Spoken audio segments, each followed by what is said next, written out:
चुनाव आयोग का एसआईआर पर बड़ा ऐलान, बौखलाए कांग्रेसी।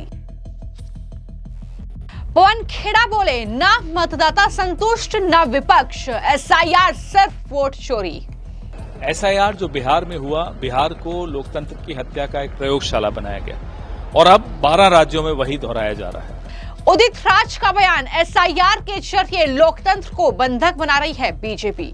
तो एसआईआर के जरिए डेमोक्रेसी को बंधक बनाना चाह रहे हैं। मेजोरिटी भले कांग्रेस के साथ, अपोजिशन के साथ है।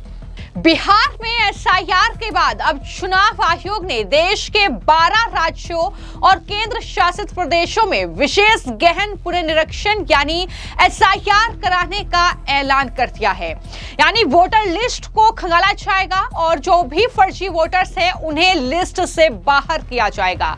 चुनाव आयोग की इस घोषणा के बाद अब एक बार फिर जबरदस्त राजनीतिक बवाल छिड़ता हुआ नजर आ रहा है।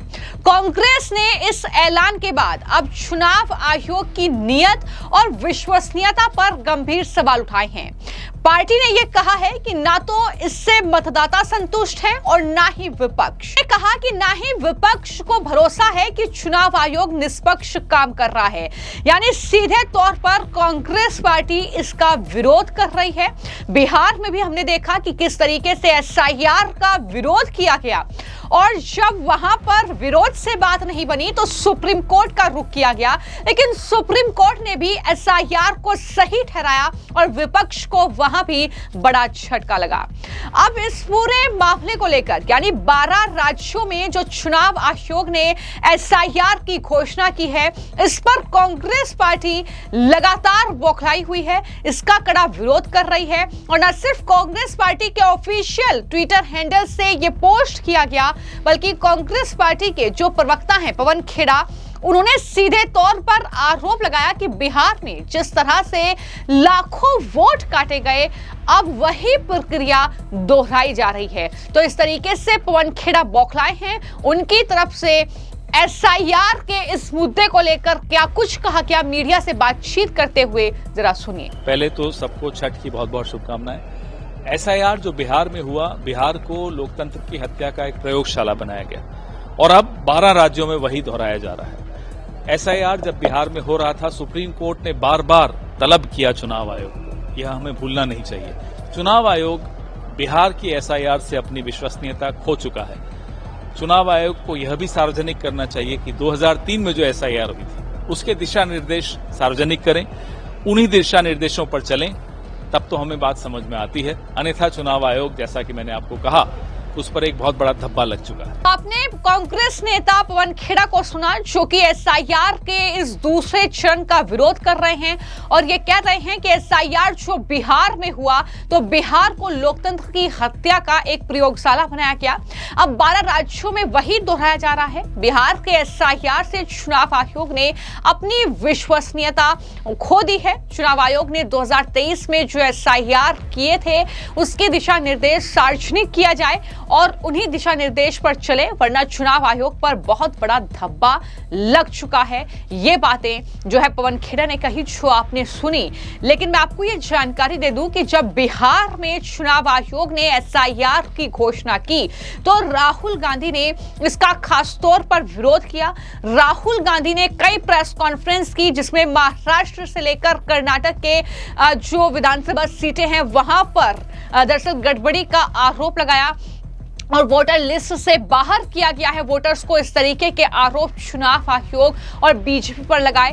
हाइड्रोजन बम फोड़ने तक की बात राहुल गांधी के जरिए की गई थी, लेकिन ऐसा लगता है कि अब राहुल गांधी ने यह जिम्मेदार अपने पार्टी के नेताओं को दे दिया है। एक तरफ आपने पवन खेड़ा को सुना, तो दूसरी तरफ कांग्रेस पार्टी के नेता उदित राज भी इस मामले पर बोले हैं। उन्होंने कहा कि ये वोट चोरी है, बिहार की जनता इनको सबक सिखाएगी। एसआईआर के जरिए लोकतंत्र को बीजेपी बंधक बनाने जा रही है। क्या कहा उदित राज ने, सुनिए। चोरी है क्योंकि इसका मजा चख लिया है बीजेपी ने हरियाणा और महाराष्ट्र में, और इसका मजा चखना चाह रही है बिहार में। उम्मीद है कि बिहार की जनता इनको सबक सिखाएगी और पूरे देश स्तर पर वोट चोरी का एक नया तरीका खोजा है एसआईआर। तो SIR के जरिए डेमोक्रेसी को बंधक बनाना चाह रहे हैं। मेजॉरिटी भले कांग्रेस के साथ, अपोजिशन के साथ है, लेकिन माइनॉरिटी वोट से ही सरकार बना लेंगे, चूंकि मैनिपुलेशन करेंगे, विपक्ष का वोट काटा जाएगा और फर्जी वोट इनके पक्ष में जोड़ दिया जाएगा। और दूसरी बात है कि किस तरह से मशीनरी का दुरुपयोग हो रहा, जो इलेक्शन कराने वाली जो पार्टी होती है उसको शाम को ही कैप्चर कर लेते हैं, 5 बजे के बाद में भी उसको कैप्चर करके रखते हैं। ये 2 टाइम इन्होंने मैनिपुलेशन के लिए चुना है और ये सब जानते हैं। तो उदित राज सीधे तौर पर ये कह रहे हैं कि बिहार में क्योंकि चुनाव है, वहां पर SIR कराया गया है, तो वहां पर जो जनता है वो इसका सबक चुनाव आयोग और बीजेपी को सिखाएगी, क्योंकि चुनाव आयोग बीजेपी के लिए काम कर रहा है। ये सीधे तौर पर कांग्रेस पार्टी के नेता उदित राज आरोप लगा रहे हैं। और सिर्फ उदित राज ही नहीं, बल्कि कांग्रेस पार्टी के वरिष्ठ नेता प्रमोद तिवारी का बयान भी सामने आया है। प्रमोद तिवारी ने दरअसल अंबेडकर का जिक्र किया, संविधान निर्माता अंबेडकर का जिक्र करते हुए उन्होंने कहा कि अंबेडकर जी के संविधान को बदलने की कोशिश की जा रही है, कमजोर तबके के वोट छीनने की यह कोशिश है, SIR के जरिए दलित अल्पसंख्यक के वोट छीनने की कोशिश है इस SIR के जरिए, लेकिन हम बीजेपी को वोट चोरी नहीं करने देंगे। ये बयान है प्रमोद तिवारी का। क्या कहा उन्होंने, सुनिए। अंबेडकर जी के संविधान को बदलकर कमजोर तबके, अनुसूचित जात, पिछड़ा, अल्पसंख्यक के वोट छीनने की जो कोशिश थी, जो दिया था अंबेडकर जी ने हर नागरिक को एक वोट का अधिकार, जब जनता ने ठुकरा दिया तो अब चुनाव आयोग के सहारे शुरुआत हुई है 12 राज्यों में लगभग 51 करोड़ मतदाताओं को SIR के जरिए दलित, पिछड़े, अल्पसंख्यक के वोट छीनने की। मैं साफ कर दूं, कल हिम्मत नहीं पड़ी कि बता दें बिहार में कौन ये जो वोट थे, किस जात, किस संप्रदाय, किस धर्म के थे। यही कोशिश होगी देश में, लेकिन विपक्ष भी एक है। हम अंबेडकर जी के, भारत के संविधान के दिए हुए कानून के मुताबिक वोटों के अधिकार की रक्षा करेंगे। इसके लिए हम सब एकजुट होकर वोट चोरी भाजपा को नहीं करने देंगे।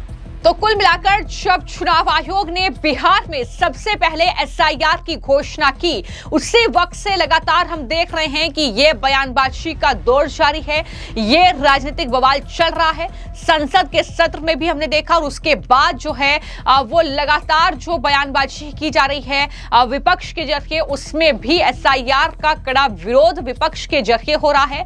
इस पर बीजेपी का जवाब ये है कि अगर वोटर लिस्ट का पुनर्निरीक्षण किया जा रहा है, अगर वहां से फर्जी वोटर्स बाहर निकाले जा रहे हैं, अगर डुप्लीकेट वोटर्स को बाहर किया जा रहा है, तो उसमें क्या गलत है। बीजेपी का दावा यह है कि दरअसल विपक्ष इसलिए विरोध कर रहा है क्योंकि उन्होंने अपने शासन में फर्जी वोटर्स जो है वो वोटर लिस्ट में ऐड किए हैं अपने वोट बैंक के लिए, और घुसपैठियों का जिक्र यहां पर बार बार हो रहा है। तो ऐसे में कांग्रेस पार्टी को यह डर है कि उनका वोट बैंक जो है वो चला जाएगा, इसलिए वो SIR का विरोध कर रहे हैं। तो कुल मिलाकर देश के 12 राज्य जिसमें केंद्र शासित प्रदेश भी है, उनमें SIR की घोषणा चुनाव आयोग की तरफ से की गई है। अब वो कौन से राज्य हैं, कौन से केंद्र शासित प्रदेश हैं जिनमें पुनर्निरीक्षण जो है वोटर लिस्ट का होगा, मैं आपको जानकारी दे देती हूं। दरअसल अंडमान और निकोबार, छत्तीसगढ़, गोवा, गुजरात, केरल, लक्षद्वीप, मध्य प्रदेश, पुडुचेरी, राजस्थान, उत्तर प्रदेश, पश्चिम बंगाल और तमिलनाडु, ये वो 12 स्टेट हैं और उसमें यूनियन टेरिटरी भी हैं जिसमें ये जो है पुनर्निरीक्षण होगा वोटर लिस्ट का। जाहिर तौर पर उन राज्यों को तवज्जो पहले दी जा रही है जहां पर आने वाले कुछ सालों में विधानसभा का चुनाव होने जा रहा है। तो ऐसे में अब सबसे ज्यादा जो घबराए हुए हैं वो विपक्ष के नेता हैं, खासतौर पर TMC और कांग्रेस पार्टी की बौखलाहट साफ तौर पर उनके बयानों में झलक रही है, जिसको लेकर वो लगातार चुनाव आयोग, चुनाव आयुक्त ज्ञानेश कुमार और सीधे तौर पर सरकार को घेर रहे हैं। फिलहाल आपकी इस पूरे मामले को लेकर और जो 12 राज्यों में SIR होगा उस पर आपकी क्या राय है, हमें कमेंट बॉक्स में जरूर लिखें। धन्यवाद।